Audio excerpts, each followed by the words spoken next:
Hello viewers, இன்னைக்கு நம்ம பார்க்க போற கதையோட ஃபர்ஸ்ட் 2 பார்ட்டோட லிங்க் கீழே டிஸ்கிரிப்ஷன்ல கொடுத்துருக்கேன். முடிஞ்ச அளவுக்கு எதிர்நீச்சல் போட்டாச்சு அந்த பார்ட்டை பார்த்துட்டு இந்த பார்ட்டை பாருங்க. அப்பதான் கொஞ்சமாச்சு கதை விளங்கும். இந்த கதையில எல்லா சிலைக்குமே உயிர் கொடுத்த அந்த தங்க கல்வெட்டு கொஞ்சம் கொஞ்சமா அரிக்க ஆரம்பிச்சு கம்ப்ளீட்டா அழியிற ஸ்டேஜுக்கு போகுது. அப்படி அழியறதுனால உயிர் வந்த எல்லா சிலையுமே கொஞ்சம் கொஞ்சமா சிலையா மாற ஆரம்பிச்சிருதுங்க. கடைசியில் அதை சரி செஞ்சாங்களா இல்லையா, இல்ல இந்த உயிருள்ள சிலைங்க எல்லாம் மறுபடியும் சிலையாவே மாறிடுச்சா அப்படிங்கறத ரொம்பவும் ஒரு அட்வென்ச்சரா சொல்ற கதை தான் night at the museum secret of the டூம்ப்.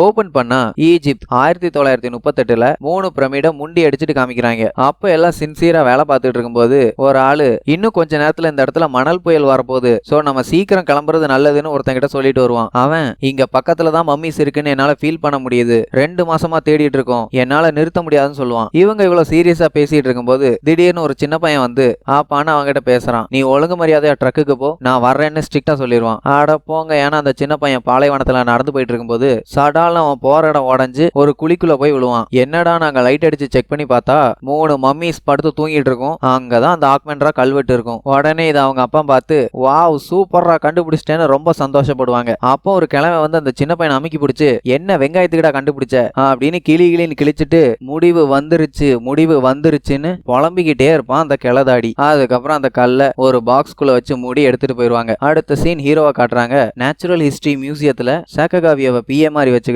அங்க இருக்க எல்லாத்தையும் வச்சு ஒரு பெரிய எக்ஸிபிஷன் மாதிரி பண்ண போறாங்க. அதுக்கு கவர்னர், மேயர்னு எல்லாருமே வர்றாங்க. சோ எதுவுமே சொதப்ப கூடாதுன்னு எல்லாரையும் நிக்க வச்சு என்னென்னலாம் பண்ணணும், எல்லாம் ஒழுங்கா பண்ணணும், எப்படி எல்லாம் பண்ணணும் அப்படின்னு எல்லாத்தையும் சொல்லிட்டு இருப்பான். அப்போ அந்த அக்மெண்ட்ரா பையன் வந்து உங்ககிட்ட உன்னை காமிக்கணும், சீக்கிரம் வான்னு கூப்பிட்டு போவான். என்னன்னு போய் பார்த்தா அந்த அக்மெண்ட்ரா கல்வெட்டு கொஞ்சம் கொஞ்சமா அரிச்சுக்கிட்டே இருக்கும். இதுக்கு முன்னாடி இந்த மாதிரிலாம் நடந்ததே இல்லைன்னு ஹீரோ கிட்ட சொல்லும் போது ஏன் அப்படி ஆகுதுன்னு கேட்பான். அதுக்கு அவன் எனக்கு இதை பத்தி சுத்தமா தெரியல, இதை பத்தி கேட்கணும்னா எங்க அப்பாவுக்கு தான் எல்லாமே தெரியும், நம்ம அவரை பார்த்து தான் கேட்கணும்னு சொல்லுவான். அப்படி பேசிட்டு இருக்கும் போதே சடனா அது அரிக்க ஆரம்பிக்கும். அக்மன்ராவும் ஏதோ குடிகார மாதிரி கீழே விழ போவான். அப்பதான் தெரியுது அந்த கல்ல அரிக்க எல்லாத்தோட எனர்ஜியும் கொஞ்சம் கொஞ்சமா உரியுதுன்னு. சரி ஓகே, ஒன்னும் பிரச்சனை இல்ல, இந்த பிரச்சனையை நாளைக்கு பாத்துக்கலாம், இன்னும் 15 மினிட்ஸ்ல ஷோ ஆரம்பிக்க போது சீக்கிரம் போலான்னு அங்கிருந்து கிளம்பிடுவான். இங்க கவுபாயும் ஆக்டேவிஸும் யூடியூப்ல பூனை வீடியோ பார்த்து விளையாண்டுட்டு இருப்பானுங்க. அதை விட கொடுமை, கீபோர்டை டைப் பண்றதுக்கு ஒரு பெரிய மிஷினை வர வச்சு அதுக்கு வேலையால வச்சு அந்த வீடியோக்கு கமெண்ட் பண்றானுங்க. அதுக்கப்புறம் ஹீரோ ஒவ்வொருத்தரையா செக் பண்ணிட்டு வரும்போது அங்க ஒரு காட்டுவாசிய பார்ப்பான். அவனை பார்த்தா அச்சடிச்ச மாதிரி ஹீரோ மாதிரியே இருக்கான். ஹீரோ மூக்கு மூஞ்செல்லாம் தொட்டு பார்த்துட்டு எங்க அப்பன்டா இதுன்னு கத்த ஆரம்பிச்சிருவான். நான் ஒன்னும் உங்க அப்பன் இல்லடான்னு சொல்லிட்டு ஹீரோ அங்க இருந்து கிளம்பிடுவான். அதுக்கப்புறம் ஷோ ஆரம்பிக்கிறாங்க. ஃபர்ஸ்ட் அந்த மீசக்காரர் ரூஸ்வெல்ட்டை விட்டு பேச விடுறாங்க. அதுக்கப்புறம் கலரா எஃபெக்ட் எல்லாம் காமிச்சு குரங்கு டங்குவார் கிளிய கைத்துல தொங்கி எல்லாரும் வாவ் சூப்பர்னு என்ஜாய் பண்ணிட்டு இருக்க நேரத்துல அந்த தங்க கல்வெட்டு மறுபடியும் அரிக்க ஆரம்பிச்சிரும். சோ அப்படி அங்க அரிக்க ஆரம்பிச்சோன்னு இங்க அவங்க எல்லாம் என்னென்னமோ பண்ண ஆரம்பிச்சிட்டாங்க. ரூஸ்வெல்ட் கன் எடுத்துட்டு சுட போறாரு. அட்டிலாம் அங்க இருந்த சிலையெல்லாம் அடிச்சு உடைக்க ஆரம்பிச்சிட்டான். அந்த குரங்கு பைய ஹீரோவை பிடிச்சு ஒரு வழி பண்ண ஆரம்பிச்சிட்டான். மொத்தத்துல அந்த இடத்தையே அலங்கோலம் பண்ணி ஆத்தனை பேரும் தெரிச்சடிச்சு ஓடுற மாதிரி பண்ணிடுவானுங்க. அதுக்கப்புறம் எல்லாத்தையும் உட்கார வச்சு ஏம்லே ஏன் இப்படி பண்ணியே அப்படின்னு கேட்டதுக்கு நாங்க என்ன பண்ணோம்னு எங்களுக்கே தெரியல அப்படிம்பாங்க. இப்படி ஹீரோ பேசிட்டு இருக்கும் போது அந்த காட்டுவாசி பைய ஷாக் கொடுக்குற மிஷின் எடுத்து நெஞ்சிலையும் காதலையும் வச்சு ஷாக் கொடுத்து விளையாண்டுட்டு இருப்பான். மொத்தத்துல இன்னைக்கு நைட்டு சுத்தமா சொதப்பிட்டீங்கன்னு ஹீரோ அங்க இருந்து கிளம்பிடுவான். அப்ப அந்த மியூசியத்தோட டைரக்டர் கால் பண்ணி செஞ்சிட்டீல, மொத்தமா என்ன வச்சு செஞ்சிட்டீல, ஏன்டா ஏன் அப்படி பண்ணன்னு கேட்டதுக்கு என்ன பிரச்சனை தெரியல, நான் பார்த்து சொல்றேன்னு சொல்லி போனை வச்சுட்டு வீட்டுக்குள்ள வந்தா அவன் பையன் டிஜே நைட்டுன்னு கூத்தடிச்சுக்கிட்டு இருப்பான். உடனே மியூசிக் ஆஃப் பண்ணி போட்டுட்டு எல்லாத்தையும் வெளியே துரத்தி விடுறாமா. எல்லாரும் போனதுக்கு அப்புறம் அவன் பையன் கூட உட்காந்து சாப்பிட்டுட்டு இருக்கும்போது ஏன்டா இப்படி ஆட்டம் போட்டுட்டு இருக்க, காலேஜ்ல போய் சேரலாம்லன்னு ஹீரோ கேட்பான். எனக்கு அதுல எல்லாம் இன்ட்ரெஸ்ட் இல்ல டேட், ஃப்ரீ பேர்டா இருக்கணும்பா. அட போடா பிக்காளி பையில அப்புறம் பேசலான்னு ஹீரோ கிளம்பிடுவான். அடுத்த சீன் ஹீரோ லைப்ரரிக்கு போய் அந்த ஆக்மெண்ட்ரா கல்வெட்டை பத்தி ஏதாவது தகவல் கிடைக்குமான்னு ஒவ்வொரு புக்கா தேடிட்டு இருப்பான். அப்ப அவனுக்கு சில குறிப்புகளும் ஒரு போட்டோவும் கிடைக்கும். அத அந்த லைப்ரரியன் கிட்ட கேட்கும்போது இதுல இருக்க அம்புட்டு பேரும் மண்டைய போட்டானுங்க, கடைசியா அந்த ஒரே ஒரு சின்ன பையன் மட்டும் தான் உயிரோடு இருக்கான்னு சொல்லுவா. அவன் பேரு சிசில், ஆல்ரெடி அந்த மியூசியத்துக்கு நைட் கார்டா இருந்திருக்கான்னு சொல்லுவா. யாருன்னு பார்த்தா நம்ம ஃபர்ஸ்ட் பார்ட்ல வந்து இந்தியன் தாத்தா. கிளவிங்க கூட கூத்தடிச்சுக்கிட்டு இருப்பான். ஏய் என்னப்பா பார்த்து ரொம்ப நாள் ஆச்சுன்னு பேசிட்டு இருக்கும்போது மத்த 2 கிளபோல்டும் வந்து என்னடா மறுபடியும் எங்களை புடிச்சு கொடுக்கலான்னு வரியான்னு கேட்பாங்க. நான் ஒன்னும் உங்களை புடிச்சு கொடுக்கல, நீங்க தான் திருடிட்டு ஓடுனீங்க, ஜெயில தள்ளாம விட்டேன்னு சந்தோஷப்படுற கிழட்டு நாயேம்பான். சரி ஓகே போனது போட்டும்,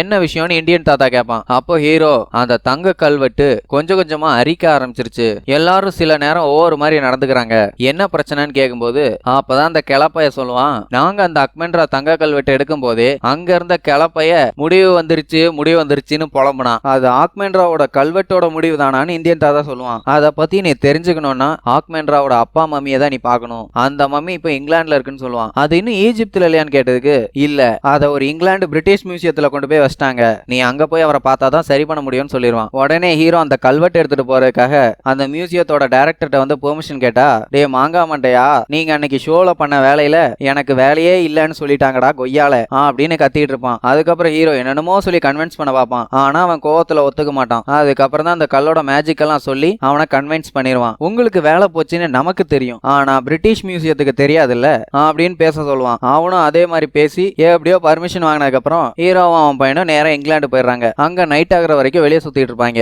ஏன்னா அப்பதான் அந்த பொம்மைகள்லாம் உயிர் வரும். அப்படியே ரெண்டு பேரும் பேசிட்டு வந்துட்டு இருக்கும்போது, நீ என்னடா ஆக போற மவனேன்னு கேட்டப்போ, நான் டிஜே ஆக போறேன் டேட் அப்படிம்பா. ஒவ்வொரு பார்ட்டில ஒவ்வொரு சீனுக்கு ஒவ்வொரு வேலையை சொல்றான், அதெல்லாம் சரிப்பட்டு வராதுறான்னு மாத்தி மாத்தி ரெண்டு பேரும் பேசிட்டு இருப்பாங்க. அதுக்கப்புறம் நைட் ஆனதும் அப்படியே வண்டி எடுத்துட்டு அந்த பிரிட்டிஷ் மியூசியத்துக்கு போனா அங்க கேட்ல ஒரு குந்தாணி இருப்பா. அவ கிட்ட இந்த மாதிரி நான் நேச்சுரல் ஹிஸ்டரி மியூசியத்துல இருந்து வரேன், அந்த மியூசியத்துல இருந்து டெலிவரி வந்திருக்குன்னு சொல்லுவான். ஓகே நான் கன்ஃபார்ம் பண்ணிட்டு சொல்றேன்னு நேச்சுரல் ஹிஸ்டரி மியூசியத்தோட டைரக்டருக்கு கால் பண்ணி கன்ஃபார்ம் பண்ணுவா. அவனுக்கு தான் வேலை போனது இந்த குந்தாணிக்கு தெரியாதே, அவன் நான் தான் அனுப்புறேன்னு சொல்லி கன்ஃபார்ம் பண்ணிடுவான். ஹீரோ வந்திருக்க வேன்ல தான் அவன் பையனும் மறைஞ்சிருப்பான். உள்ள நைஸா இறக்கி வச்சுட்டு அவன் பையன் வண்டி எடுத்துட்டு போயிடுவான். ஹீரோ அங்க சைட்ல ஒளிஞ்சுக்குவான். நைட் அந்த குந்தாணி நல்லா தூங்கினதுக்கு அப்புறம் அவன் பையனுக்கு கேட்டை திறந்து விட்டு ரெண்டு பேரும் உள்ள போயிருவாங்க. சரி பெட்டியில யாரெல்லாம் வந்திருப்பான்னு பார்த்தா ரூஸ்வெல்ட் மீசக்காரரு, அட்டிலா காட்டுப்பய, சாக்ககாவியா, அப்புறம் நம்ம கவுபாயும் ஆக்டேவியஸும், அது கூடவே அந்த குரங்கும் அவன மாதிரியே இருக்க குரங்கு பயலும் வந்திருப்பாங்க. அந்த காட்டுவாசி கிட்ட நம்ம ஹீரோ, இவன் தான் என்னோட ஒரிஜினல் சன், நீ ஒன்னும் என் சன் இல்லடான்னு சொல்லிட்டு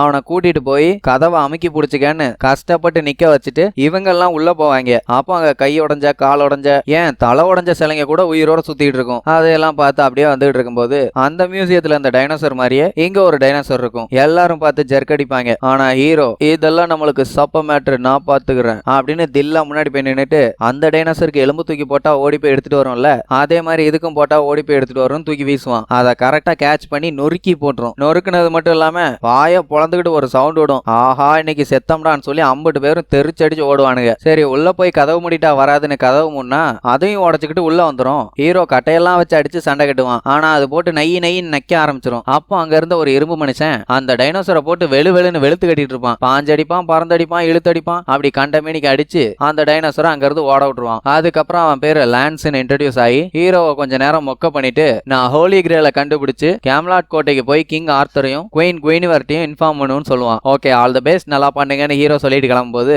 இங்க நிறைய மர்மமா நடக்குது, நான் உங்களுக்கு பாதுகாப்புக்கு வரேன்னு முன்னாடி முந்திரி கட்ட மாதிரி கிளம்பிடுவான். அப்பதான் அட்டிலா சொல்லுவான், கவுபாயும் ஆக்டேவியஸும் என் தலையில தான் இருந்தாங்க, இப்ப காணோம் அப்படிமா. எங்கடான்னு தேடிட்டு இருக்கும்போது அங்க இருந்த ஒரு வென்டிலேஷன் டக்ட்ல ஆக்டேவியஸோட துணி பறந்துட்டு இருக்கத பாப்பாங்க. ஆஹா பயலுக மாட்டிக்கிட்டானுங்களான்னு பார்த்தா அவனுங்க அந்த டக்ட்ல சூப்பர்மேன் மாதிரி பறந்து போய் ஒரு இடத்துல சக்குன்னு ஒட்டிக்குவானுங்க. இங்க ஹீரோ அந்த வென்டிலேஷனுக்கு போற காத்து எல்லாத்தையும் ஆஃப் பண்ணி விட்டுருவான். ஆப்பாடா ஒரு வழியா தப்பிச்சிட்டோம்டா, வெளியே போக வழியா பார்க்கணும்னு கிளம்பிடுவாங்க. இங்க ஹீரோ குரங்கு உடம்புல போனை கட்டி விட்டு அந்த டக்டுக்குள்ள அனுப்பி விட்டுருவான். அது லூஸ் மோஷன் போற மாதிரியே உள்ள அவனுங்களை தேடி ஓடிட்டு இருக்கும். இங்க ஹீரோ அந்த குரங்கு போற வழியை ட்ராக் பண்ணிக்கிட்டு அந்த மம்மியை தேடி போயிட்டு இருப்பாங்க. அங்க பெரிய பெரிய யானை, நடராஜர் சிலையெல்லாம் பரதநாட்டியம் ஆடிட்டு இருக்கும். பெரிய பெரிய சிலையெல்லாம் அசைஞ்சிட்டு இருக்கதை பார்த்து அந்த லான்ஸுங்கிறவன் ரொம்ப ஆச்சரியப்படுவான். ஆமா என்னத்தை தான் தேடி நீங்க போறீங்கன்னு கேட்டதுக்கு ஹீரோ அந்த தங்க கல்வெட்டுல பிரச்சனை ஆயிருச்சு, அதை சரி பண்றதுக்கு தான் நாங்க இங்க வந்திருக்கோம்னு சொல்லி அங்க தேடிட்டு இருப்பான். என்ன முட்டாள் மாதிரி வளர்றான்னு அந்த அக்மண்ட்ராட்ட போய் கேட்பான். அவன் ஒன்னும் முட்டாள் இல்ல, அந்த தங்க கல்வெட்டுல இருக்க மந்திரத்தால தான் நம்ம எல்லாரும் இப்போ உயிரோட இருக்கோம்னு சொன்னதும் ஓ அப்படியான்னு ஆச்சரியமா பார்ப்பான். இங்க இவங்க ரெண்டு பேரும் கீழே குதிச்சிடலாமா வேண்டாமான்னு யோசிச்சு நின்றுட்டு இருக்கும்போது பின்னாடி இருந்து பயங்கரமா ஒரு சவுண்ட் கேட்கும். ஆஹா என்னமோ ஒண்ணு வருதுறான்னு ஒரு ஜம்ப். கடைசியில பார்த்தா அந்த குரங்கு பயவுலதான் அங்க இருந்து வந்திருக்கும். அது இவனுக்கு குதிச்சதை வந்து பாத்துரும். இந்த ரெண்டு மட பயல்களும் ஏதோ ரோமன் சிட்டின்னு ஒரு இடத்துல குதிச்சிருப்பானுங்க. இவங்க போயிட்டு இருக்கும்போது கருடான்னு ஒரு சிலை வந்து போக விடாம தடுக்கும். ஆனா ஹீரோ போடா வெண்ண அப்படின்ட்டு உள்ள போவான். அங்க பார்த்தா ஒரு பெரிய பாம்பு படுத்து தூங்கிட்டு இருக்கும். அதை பார்த்த அந்த லான்ஸ் அதை எழுப்பி கொன்னுட்டு நம்ம இங்க இருந்து போயிடலாம்பா. ஆனா ஹீரோ அதெல்லாம் கூடாதுன்ட்டு மெதுவா அதுக்கு தெரியாம சைட்ல போயிட்டு இருப்பாங்க. அந்நேரம் பார்த்து அந்த தங்க கல்வெட்டு மறுபடியும் அரிக்க ஆரம்பிச்சிரும். ரூஸ்வெல்ட் வளர ஆரம்பிச்சிருவான். அக்மெண்ட்ராவால நிக்க முடியாம கீழே விழுந்துருவான். சாக்ககாவியா அப்படியே சிலையாயிருவா. அப்போ அட்டில கத்திட்டு இருந்த உடனே தூங்கிட்டு இருந்த பாம்பு எந்திரிச்சிரும். ஒரு தலை தான் பார்த்தா ஏகப்பட்ட தலை இருக்கும். நடக்கும். வேற வழி இல்லாம லான்ஸும் ஹீரோவும் இறங்கி சண்டை போட ஆரம்பிச்சிருவாங்க. அதே நேரத்துல இங்க அப்படியே சுத்தி முத்தி பாத்துட்டு இருக்கும்போது இவங்களை விட சின்ன மனுஷங்க இவங்களை பார்த்து ஓடிட்டு இருப்பாங்க. உடனே நம்மளை பார்த்து தான் பயந்து ஓடுறாங்கன்னு கையாட்டுறது காலாட்டுறதுன்னு ஆட்டம் போட்டு இருப்பானுங்க. அங்க இருந்த ஒரு சிலை ஒண்ணு டே ஓடுங்கடா ஓடுங்கடான்னு கத்தும். என்ன சொல்றான் இவன் அப்படின்னு பின்னாடி திரும்பினா எரிமலை ஒண்ணு தெரிச்சுக்கிட்டு இருக்கும். ஓ இதுதான் அந்த சிலை கத்திக்கிட்டு இருக்கா அப்படின்னு கூலா சொல்லிட்டு தெரிச்சடிச்சு ஓடுவானுங்க. ஓடினேன் ஓடினேன் வாழ்க்கையின் எல்லைக்கே ஓடினேங்கிற மாதிரி அவங்க இருக்கிற இடத்தோட எல்லைக்கே போயிருவானுங்க. மூணாம் பக்கமும் எரிமலை குழம்பு வந்து கவர் பண்ணிரும். நான் சிக்கன் ஃப்ரை நான் காடா ஃப்ரை அப்படின்னு இவனுங்க டிஸ்கஸ் பண்ணிட்டு இருக்கும் போதே அந்த புகை மூட்டத்துக்குள்ள இருந்து ஒரு காட்சிலா சவுண்ட் கேட்கும். யாருப்பா அதுன்னு பார்த்தா நம்ம குரங்கு பைய. அவனுக்கு எப்பவும் பிடிச்ச வேலை ஒண்ணு கடிக்கிறது. அதை சந்தோஷமா சீரும் சரப்புமா இவங்க மேல அடிச்சு விடுவான். அதுக்கு இவங்க ரெண்டு பேரும் இந்த மேட்டர் நமக்குள்ளே இருக்கட்டும், வெளியே தெரிஞ்சா நமக்கு அசிங்கம்னு டிஸ்கஸ் பண்ணிட்டு அந்த குரங்கு மொபைல்ல செல்ஃபி எடுத்து ஹீரோக்கு அனுப்புவானுங்க. இங்க இவங்க மாறி மாறி அந்த பாம்பு கிட்ட சண்டை போட்டுட்டு இருக்கும்போது ஹீரோ அந்த ஷாக் கொடுக்குற மிஷினை பார்ப்பான். உடனே அதை எடுத்துட்டு வந்து ஒரு ஜம்ப் அடிச்சு பாம்பு மேல வச்சு ஒரு ரமுக்கு ஷாக் அடிச்சு பாம்பு புஸ்க் ஆயிரும். அப்ப ரூஸ்வெல்ட் வந்து என்னோட கையை சிலையாயிருச்சு, கொஞ்சம் கொஞ்சமா நம்ம சிலையா மாறிட்டு இருக்கோம்னு சொல்லுவான். உடனே ஹீரோ வாங்க சீக்கிரம் போய் அவங்களை கண்டுபிடிப்போன்னு கிளம்பிடுவாங்க. இங்க கதவு பிடிச்சிருந்த காட்டு பயலுக்கு பக்கத்துல இருக்க பஞ்ச பார்த்துட்டு சாப்பிடணும்னு அடி வயிற்றுல இருந்து ஆசை கிளம்புது. இங்க லான்ஸ் இதுக்கப்புறம் நான் வரல நீங்களே பாத்துக்கங்கன்னு சொல்லி அனுப்பி வச்சிருவான். இவங்க போய் ஆக்மேன்ராவோட அம்மாவையும் அப்பாவையும் பார்த்து பேசுவாங்க. அப்பா ஆக்மேன்ராவோட அப்பன் லூசு மாதிரி தொணன்னு பேசிக்கிட்டே இருப்பான். உடனே ஆக்மேன்ரா அவங்க அப்பன் கிட்ட இந்த டேப்லெட் ஏன் இப்படி அரிக்க ஆரம்பிச்சிருச்சு, இதை சரி பண்ண முடியுமான்னு கேட்பான். உடனே அவன் ஒரு பிளாஷ் பேக்குக்கு போவான். என்னன்னா ஆக்மேன்ரா பிறந்தது நைட்டு நேரம். அவனை அவங்க அப்பா அம்மாவுக்கு ரொம்ப பிடிச்சவன அவன் காலத்துக்கும் அழியாம இருக்கணுங்கிறதுக்காக பெரிய பெரிய மந்திர மாக்கானுகிட்ட இருந்து மந்திரம் எல்லாம் போட்டு ஒரு தங்க கல்வெட்டை செய்ய ஆரம்பிச்சாங்க. அந்த கல்வெட்டை நிலா கடவுள்கிட்ட காமிச்சா அதோட சக்தி எல்லாம் குறைஞ்சா கூட அதிகரிக்கும். கொய்யால செல்போனுக்கு சார்ஜ் போடுற மாதிரி இருக்குது அப்படின்னு சொல்லிட்டு இருக்கும் போதே அந்த தங்க கல்வெட்டு மறுபடியும் அரிக்க ஆரம்பிச்சிரும். உடனே அதை ஹீரோ கிட்ட கொடுத்து இதை கொண்டு போய் நிலா வெளிச்சத்துல காமி, அப்பதான் இதோட சக்தி எல்லாம் மறுபடியும் இதுக்கு கிடைக்கும். சப்போஸ் இது மொத்தமா அரிச்சிருச்சுன்னா அதுக்கப்புறம் ஒண்ணுமே பண்ண முடியாதுன்னு சொன்னதும் ஹீரோ அதை எடுத்துக்கிட்டு உசேன் போல்ட்டே ஒன்ஸ் மோர் கேட்கற அளவுக்கு ஓடி போய் அதை மூணுல காமிக்கலான்னு அரேஞ்ச் பண்ணிட்டு இருக்கும்போது கரெக்டா அந்த லான்ஸ் பண்ணாட ஹீரோ பையன் கழுத்துல கத்தி வச்சுட்டு அந்த கல்வெட்டை குடுறான்னு கேட்பான். ஹீரோ வேற வழி இல்லாம கொடுத்துட்டு அதை நீயே வச்சிரு ஆனா மூன் லைட்ல காமிப்பான். ஆனா முழுசா வளர்ந்த அந்த மல்கோஸ் மண்டையன் அதெல்லாம் முடியாது, எங்க கிங் ஆர்த்தர் பல வருஷமா தேடிட்டு இருந்த ஹோலி கிரில் இதா தான் இருக்கணும், நான் இதை எடுத்துட்டு கேம்லாட் கோட்டைக்கு கிங்க பார்க்க போறேன்னு அங்க இருந்து ஓடிடுவான். ஹீரோ அவனை துரத்திட்டு பின்னாடியே போறேன்னு அவன் வேற வழியில ஓடிடுவான், இவன் வேற வழியில ஓடிடுவான். லான்ஸ் ஓடிட்டு இருக்கும்போது நம்ம கௌபாயும் ஆக்டேவியஸும் நில்லுடா இல்ல உன்னோட கை கால்களை பிச்சு வீசிடுவேன் பானுங்க. ஆடா போங்கடா சுண்டலி சுப்பானுங்களான்னு அங்க இருந்து அவன் தப்பிச்சு ஓடிடுவான். அந்நேரம் கரெக்டா நம்ம ரூஸ்வெல்ட் கண்ணை வச்சு மிரட்ட ஹீரோ பின்னாடி வந்து லாக் பண்ணி பேசிட்டு இருக்கும்போது நம்ம ரூஸ்வெல்ட்டுக்கு ரெண்டு கையுமே சிலையா மாறிடும். அதனால கண்ணை பிடிக்க முடியாம கீழே விட்டதும் லான்ஸ் கத்தி எடுத்து வெட்ட போவான். ஹீரோ எப்படியோ தடுத்து பக்கத்துல இருந்த போட்டோக்குள்ள தள்ளிட்டு போயிருவான். அங்க ரூஸ்வெல்ட்டும் ஹீரோவும் மாறி மாறி அந்த கல்வெட்டை எடுக்க ட்ரை பண்ணுவாங்க. ஆனா அந்த லான்ஸ் மண்டையன் அந்த கல்வெட்டை எடுத்துட்டு போட்டோ விட்டு வெளியே எஸ்கேப் ஆயிருவான். இங்க இந்த குந்தாணி தூங்கிட்டு இருக்கும்போது லைட்டா தூக்கத்துல அப்படியே எந்திரிச்சு பாப்பா அந்த காட்டுவாசி பைய பஞ்ச தின்னுட்டு இருப்பான். ஆஹா எவனோ வந்துட்டான்னு அவனை பிடிக்க போவான். அதுக்கப்புறம் இவங்க எல்லாம் ஒண்ணு கூடி எல்லாரும் கொஞ்சம் கொஞ்சமா சிலையா மாறிட்டு இருக்காங்க. அவன் மட்டும் எப்படி இன்னும் சிலையாகாம இருக்கான்னு அந்த அக்மேன்ராவோட அப்பா கிட்ட கேட்பாங்க. அதுக்கு அவன் இன்னைக்குதான் அவனுக்கு ஃபர்ஸ்ட் டைம் உயிர் வந்திருக்கு, அதனால அவன் கொஞ்சம் ஸ்ட்ராங்கா தான் இருப்பான், போக போக அவனு வீக் ஆயிருவான்னு சொல்லுவான். அதுக்கப்புறம் இவங்க எல்லாம் பிளான் பண்ணிட்டு ஒவ்வொருத்தரும் ஒவ்வொரு திசையில காட்டாத்தனமா ஓடிட்டு இருப்பாங்க. அப்ப ஹீரோ அந்த லான்ஸ் குதிரையில போறத பார்த்துட்டு அவனை பிடிக்க மெயின் டோர் வழியா ஓடிட்டு இருக்கும்போது அந்த குந்தாணி காட்டுவாசியை பிடிச்சி கட்டி வச்சுட்டு உன்ன மாதிரியே இருக்கான், ரெண்டு பேரும் பிளான் பண்ணி திருட வந்திருக்கீங்களா அப்படின்னு அவன் சொல்லிட்டு இருக்கும்போது ஹீரோ அடி போடி குந்தாணின்னு லான்ஸை பிடிக்க போவா. உடனே அந்த குண்டூஸ் நீ நிக்கலன்னா சுத்தில வச்சு இவன் மண்டையை உடச்சிருவேன் பா. வேற வழி இல்லாம ஹீரோ சரண்டர் ஆயிருவான். உடனே இவங்க ரெண்டு பேர்த்தையும் ஒரு ரூம்ல போட்டு அடைச்சிருவாங்க. அங்க ஹீரோ என்னென்னலாம் பண்றானோ அதை அந்த காட்டுவாசியும் ஜெராக்ஸ் எடுத்த மாதிரி பண்ணிட்டு இருப்பான். இங்க இந்த குண்டூஸ் போய் போன் பண்ணி பிரச்சனைன்னு சொல்லலான்னு போறதுக்குள்ள நம்ம அட்டிலாவும் ஹீரோவோட பையனும் போய் அந்த போனை உடச்சு போட்டுட்டு குந்தாணியை உள்ள வச்சு லாக் பண்ணிடுவாங்க. இங்க ஹீரோ அந்த காட்டுவாசி கிட்ட சொந்த கதை சோக கதையெல்லாம் சொல்லிட்டு இருப்பான். இவன் ரொம்ப பேசுறானேன்னு அந்த காட்டுவாசி அந்த டோரை பார்த்துட்டு நான் அந்த டோரை திறக்கிறேன்டா சூனா பானான்னு ஓடி போய் ஒரு கும்க்கு கண்ணாடி பிச்சுக்கிட்டு போயிடும். உடனே டோரை திறந்துட்டு அங்கிருந்து எஸ்கேப் ஆயிருவாங்க. வெளியில வந்து பார்த்தா அவன் எங்க போயிருக்கான்னு தெரியாது. இங்க ரூஸ்வெல்ட் என்னோட உடம்பு கொஞ்சம் கொஞ்சமா சிலையா மாறிட்டு இருக்குன்னு சொல்லிட்டு இருக்கும் போதே அட்டில நிக்க முடியாம கீழே விழுந்துருவான். என்னன்னு போய் பார்த்தா அவனுக்கு ஒரு கண்ணு கோணி அவன் உடம்புல கொஞ்சம் சிலையா மாறி இருக்கும். இங்க அந்த லான்ஸ் பைய கேம்லாட் கோட்டையை ஒவ்வொரு இடமா தேடிட்டு போயிட்டு இருக்கும் போது அவன் போற இடத்துல அந்த சிலைங்களுக்கு எல்லாமே உயிர் வர ஆரம்பிச்சிடும். இங்க ஹீரோ சாக்ககாவியாவோட உதவியால அவன் எங்க போறான்னு ஒவ்வொரு இடமா ட்ரேஸ் பண்ணி போயிட்டே இருக்கும்போது அந்த லான்ஸ் மல்கூஸ் மண்டையனால உயிர் வந்த சிங்கங்க வந்து இவங்களை லாக் பண்ணிரும். ஆனா ஹீரோ அதுங்களுக்கு லைட் எல்லாம் அடிச்சு டைவர்ட் பண்ணிட்டு எங்க போயிருப்பாங்கன்னு சுத்தி முத்தி பார்க்கும்போது தான் தெரியும் அங்க ஒரு இடத்துல கேம்லாட்னு எழுதிருக்கும். அப்ப அந்த மூதேவி அங்கதான் போயிருக்கும்னு அங்க தேடி போவாங்க. இங்க அந்த குண்டூஸை உள்ள அடைச்சிட்டு கதவு பிடிச்சிட்டு இந்த லொட்ட பையன் நின்றுட்டு இருக்கும்போது குண்டூஸ் கெட்ட வார்த்தைக்கு கோர்ஸ் போயிருப்பா போல் இருக்கு. அந்த ஆதிவாசியோட குடும்பம் பாட்டேன் பூட்டேன் முப்பாட்டேன்னு அம்புட்டு பேரை இழுத்து கிளின்னு கிழிச்சிட்டு இருப்பா. அவனுக்கு தான் ஒண்ணுமே புரியாது. ஏதோ பலாப்பழமே நின்னு பேசுது நினைச்சு குறுகுறுன்னு பாத்துட்டு இருப்பான். இங்க லான்ஸ் கேம்லாட் கோட்டைக்கு போறேன்னு நாடகம் நடந்துட்டு இருக்க இடத்துக்கு போய், அரசே நீங்கள் தேடி இருந்த ஓலியை எடுத்து வந்து உள்ளேன், இந்தாருங்கள் அப்படின்னு அந்த தங்க கல்வெட்டை கொடுப்பான். உடனே அங்க இருந்த நம்ம ஜாக்மேன், இங்க பாருப்பா, நாங்க ஒண்ணு அரசன் அரசி இல்ல,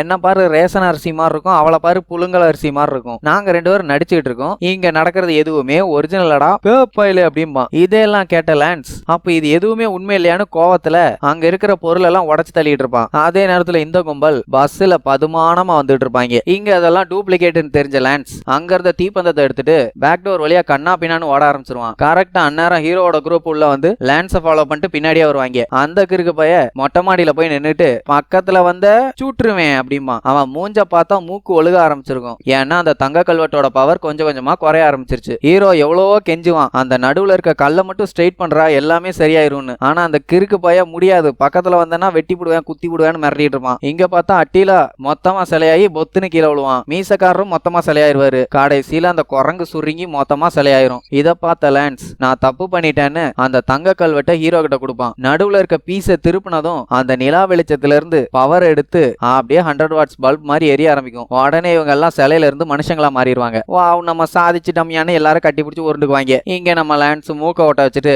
நல்லா இருக்கா பாரு அப்படின்னு காட்டுவான். அப்படியே எங்க மம்மிஸ் ஃபேமிலி எல்லாம் ஒன்னா சேர்ந்துருவாங்க. அப்போ நம்ம ஹீரோ கிட்ட மீசக்காரரும் மத்தவங்களும் வந்து நின்னுகிட்டு, இந்த அக்மன்ரா கல்வெட்டு இந்த மம்மி பயல்களுக்கு சொந்தமானது, சோ இது அவங்க கிட்டே இருக்கட்டும்னு சோகமா சொல்லுவாங்க. அதுக்கு ஹீரோ, அந்த கல்ல இங்க வச்சுட்டா நீங்க எப்படி நைட்டு உயிரோட வருவீங்கன்னு கேட்பான். நாங்க சிலையா தானே இருந்தோம், நாங்க இப்படியே இருந்துட்டு போயிடுறோம் பாங்க, நீங்களும் இங்கே இருந்தீங்கன்னா உயிரோட இருக்கலாமேன்னு கேட்டதுக்கு, இல்ல நம்மளோட வீடு அந்த மியூசியம் தான் அப்படின்னு சாககாவியா சொல்லிடுவா. அதுக்கப்புறம் அக்மன்ரா வந்து என் ஃபேமிலி கூட சேர்த்துனதுக்கு ரொம்ப தேங்க்ஸ்ன்னு சொல்லுவான். ஓகேடா அடுப்பு மண்டையா நான் கிளம்புறேன்ட்டு போகும்போது அந்த டைனோசரும் நம்ம லான்ஸும் வந்து நின்றுட்டு இருப்பானுங்க. என்னன்னா அவங்க 2 பேரும் ரொம்ப க்ளோஸ் ஆகி ஃப்ரெண்ட் ஆயிட்டாங்க. அதனால லான்ஸ் என்ன சொன்னாலுமே அந்த கொம்பு டைனோசர் மண்டை கேக்குது. அதுக்கப்புறம் பாய் சொல்லிட்டு கிளம்பும் போது இந்த காட்டுவாசி பையன் அந்த குந்தாணி கிட்ட நல்லா ஃப்ரெண்ட் ஆயிருவான். அதுக்கப்புறம் வா கிளம்பலான்னு அந்த பண்ணி பையில கூட்டு போகும்போது, நீ எதுவும் சொல்லலைன்னா நானும் வெளியே எதுவும் சொல்ல மாட்டேன்னு டீல் பேசிடுவான். அதுக்கப்புறம் அந்த குந்தாணியை பார்த்தோன்னு சொல்லுவான், உனக்கு இந்த வேலை பிடிக்கலன்னு எனக்கு தெரியும், ஆனா நாளையில இருந்து உனக்கு இந்த வேலை தான் ரொம்ப பிடிச்ச வேலையா இருக்குன்னு சொல்லுவான். ஏன்னா அந்த அக்மன்ரா கல்ல தான் அந்த மம்மி ஃபேமிலி கிட்ட கொடுத்துட்டு போறாங்களே, நைட்டு நேரம் எல்லாம் உயிரோட வர ஆரம்பிச்சிரும்ல. அப்படியே இவங்க மியூசியத்துக்கு போனதும் கௌபாயும் ஆக்டிவேஸையும் பார்த்து சோகமா ஃபீல் பண்ணிட்டு அட்டிலா கிட்ட ஒரு அட்டெண்டன்ஸை போட்டுட்டு குரங்கு கிட்ட கொஞ்சி பேசிட்டு நம்ம மீசக்காரங்கிட்ட மிஸ் பண்றேன்னு சொல்லி ரொம்பவும் ஃபீல் பண்ணி பேசுவாங்க. ஏன்னா இனிதான் இவங்களால உயிரோட வர முடியாது. சரி பரவாயில்லடா மூஞ்சலி மூக்கான்னு நம்ம ரூஸ்வெல்ட் அந்த குதிரையில போய் உட்காந்துட்டு எப்பவுமே இழிச்சாமேனிக்கு இருப்பா அப்படின்னு சொல்லிட்டு சிலையாயிருவான். அப்படியே ஃபீல் பண்ணிட்டு ஹீரோ வெளியே வரும்போது அவன் பையன் வந்து, நான் காலேஜுக்கே போறேன் டேடி அப்படின்னு 2 பேரும் ரொம்ப ஃபீல் பண்ணி பேசிட்டு அங்க இருந்து கிளம்பிடுவாங்க. அப்படியே 3 வருஷத்துக்கு அப்புறம் வேலையை விட்டு தூக்குனாங்கல்ல அந்த டைரக்டர், அவனுக்கு மறுபடியும் ஹீரோ வேலையை வாங்கி கொடுத்துருவான். பிரிட்டிஷ் மியூசியத்துல இருக்க கொஞ்சம் சிலைகளை இங்க கொண்டு வந்துட்டாங்க அப்படின்னு அந்த கல்வெட்டு எடுத்து அந்த டைரக்டர்கிட்ட கொடுத்து, நடக்க போற மேஜிக்கை மட்டும் பாடுறா மங்குனி மண்டையாம்பா. கரெக்டா நைட் ஆனதும் அந்த தங்க கல்வெட்டு மின்ன ஆரம்பிச்சிடும். திடீர்னு மியூசியத்துக்குள்ள நிறைய சவுண்ட் கேட்கும். என்னடான்னு போய் பார்த்தா அம்புட்டு பயல்களுக்கும் உயிர் வந்துடும். அப்புறம் என்ன ஒரே கூத்தும் கும்மாளியுமா இருக்கும். அதை பார்த்த மியூசியத்தோட டைரக்டர், ஒரு இழிப்பான் பாரு, கோல்கேட் விளம்பரத்துக்கு இவனை போட்டிருக்கலாம், அப்படி ஒரு பிரம்மாண்ட சிரிப்பையா டம் டம் டும் டும் போடும். ரூஸ்வெல்ட் குதூகலமா சுத்த ஆரம்பிச்சிருவாரு. குரங்கு சும்மா கும்மாங்குத்து குத்திட்டு இருக்கும். அட்டிலாம் அடுப்புக்குள்ள இருந்து எந்திரிச்சு வர மாதிரி டான்ஸ் ஆடிட்டு இருப்பான். கௌபாயும் ஆக்டேவியஸும் இங்க மம்மி டிஜே நடத்த இவனுக்கு 2 பேரும் இடுப்பு செத்த நாய்ங்க மாதிரி ஆடிட்டு இருப்பாங்க. அப்பதான் அந்த குந்தாணி அந்த காட்டுவாசிய பாப்பா, இங்கதான் இருக்கியாடான்னு ஓடி போன உடனே அப்படியே மேல தூக்கி ஒரு சுத்து சுத்துவான். இதையெல்லாம் ஸ்கூல் டீச்சரா இருக்க நம்ம ஹீரோ வேலியில இருந்து வேடிக்கை பார்த்து சந்தோஷப்படுவான். மறுபடியும் சனியனுக்கு எந்திரிச்சு ஆட ஆரம்பிச்சிருச்சின்னு அப்படியே அந்த படத்துக்கு எண்டு காடுக்கு மேல எண்டு காடை போட்டு முடிக்கிறாங்க.